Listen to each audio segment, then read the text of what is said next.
We're going to start with the balls, gentlemen. Let's do this. LaVal Ball defended his son while throwing his UCLA teammates under the bus in an interview with the Southern California News Group. Ball said Lonzo lost his Sweet 16 game to Kentucky due to a pulled hamstring and that his teammates couldn't pick up the slack. Realistically, you can't win no championship with 3 white guys because the foot speed is too slow. I told Lonzo one of these games you might need to go for 30 or 40 points. It turned out that was the one game. Oh, Max? Yeah. Your reaction? Well, I mean, De'Aaron Fox went for about 40 points against Lonzo Ball, and he outquicked them.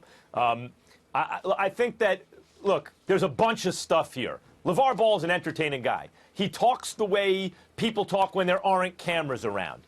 Now, he has LaMelo and LiAngelo, his other 2 kids, who he said he's sending to UCLA, and the coach is going to be there with other, white guys on the team, likely.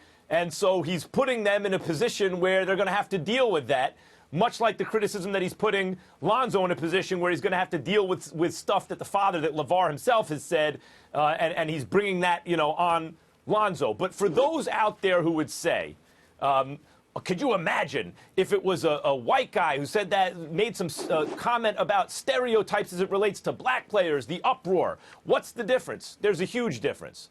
Yes, it is a stereotype. Marcellus Wiley, my former broadcast partner, would talk about how, coaches would come up to a white player in the running back line and say, "What? You're in the wrong line," or in the cornerback, "You're in the wrong. What are you doing here?" And everyone would laugh. And those are stereotypes. And someone may say that's not a good thing. And what's the difference between that and stereotypes about black players, for example? That's the direct comparison. That's what people. There's a double standard.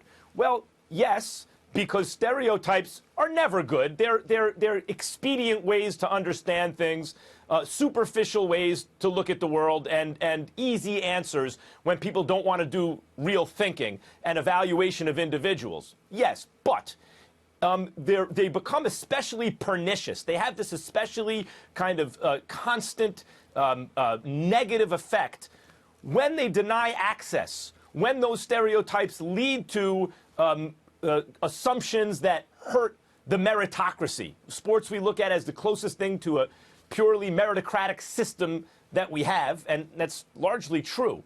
I wouldn't say that stereotypes about white players somehow cut off access or result in a situation where a white player who could otherwise perform is shut out from trying.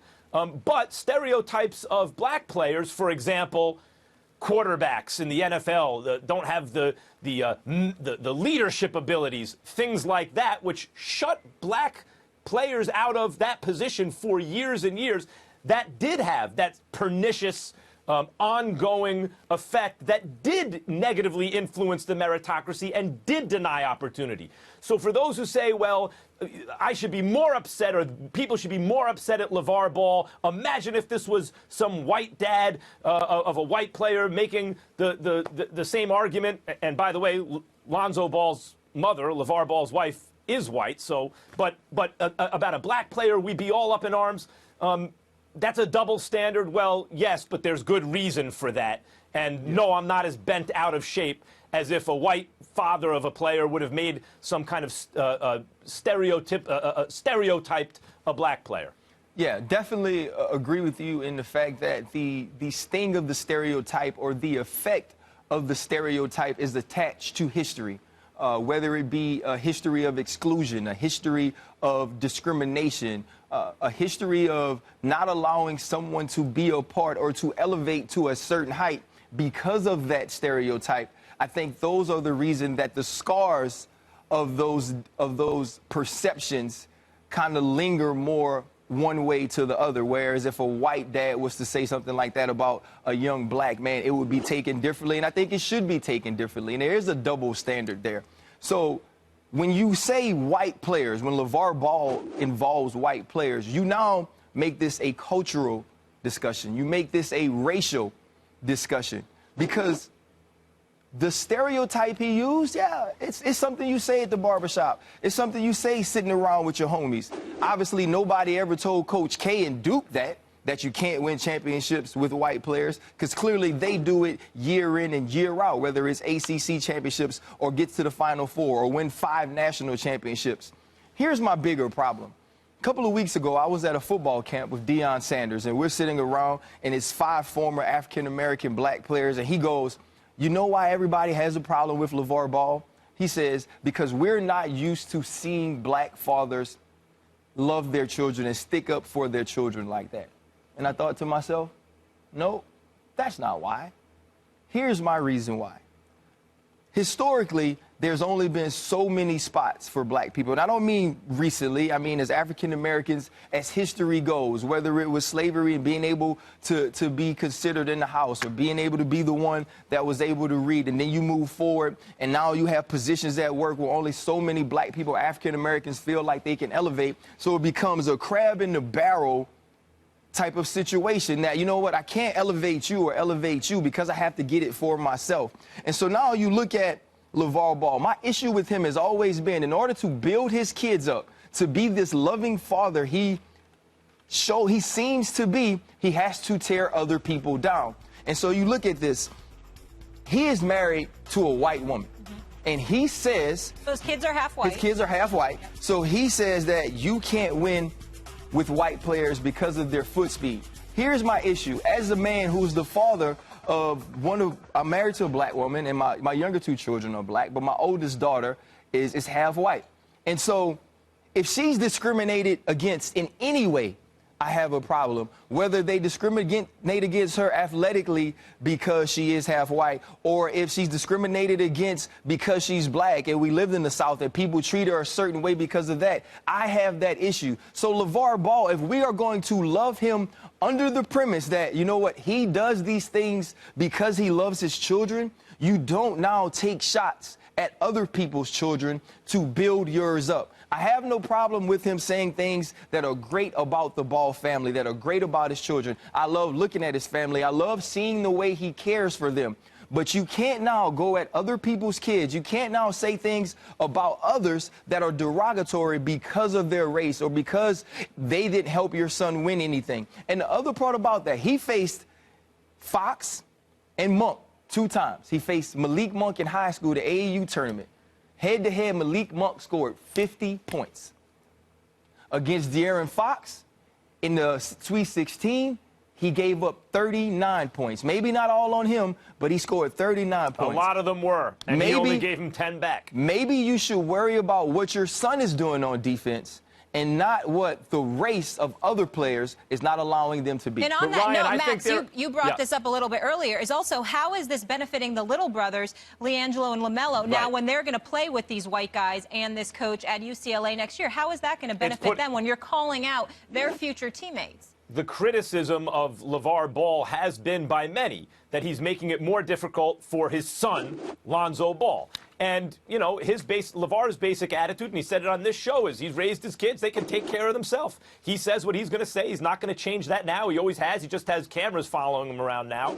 And his kids will deal with the fallout. They live their own lives, and they can handle themselves if someone brings something to them based on LaVar's comments. And that's been his attitude.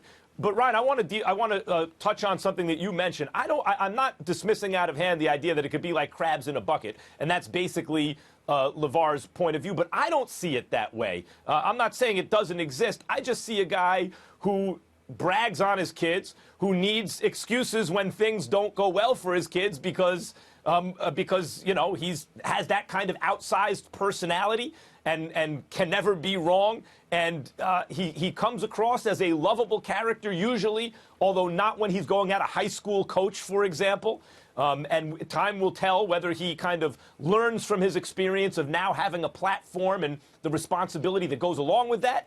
Or if he says, no, I'm always going to be the same as I ever was, and continues to take shots at people like high school coaches who really don't have a platform to hit back or really defend themselves. Well, we'll see if that modifies his behavior. In terms of stereotypes, by the way, look, the idea is, and many people say it, they're watching the game, why is the white guy alone on the perimeter, right? Like, what's he doing out there if not to shoot that shot? Well, you know, I don't know. Would you leave Ray Allen or Klay Thompson or Steph Curry alone on the perimeter? And Gordon Hayward, how is he with the ball in his hand, right? So there are stereotypes exist for a reason. They're easy generalizations to make sense of the world, and yet there are plenty of counterexamples, and generally stereotyping is lazy thinking. And I think in this case, it was lazy, kind of off the cuff, colloquial kind of stuff from a guy who one of the reasons we like him is he talks as though the cameras aren't on even when they are. Right, like I said, that stereotype is known. It said, Larry Bird even said, if you put a white guy on me, I had an issue that night.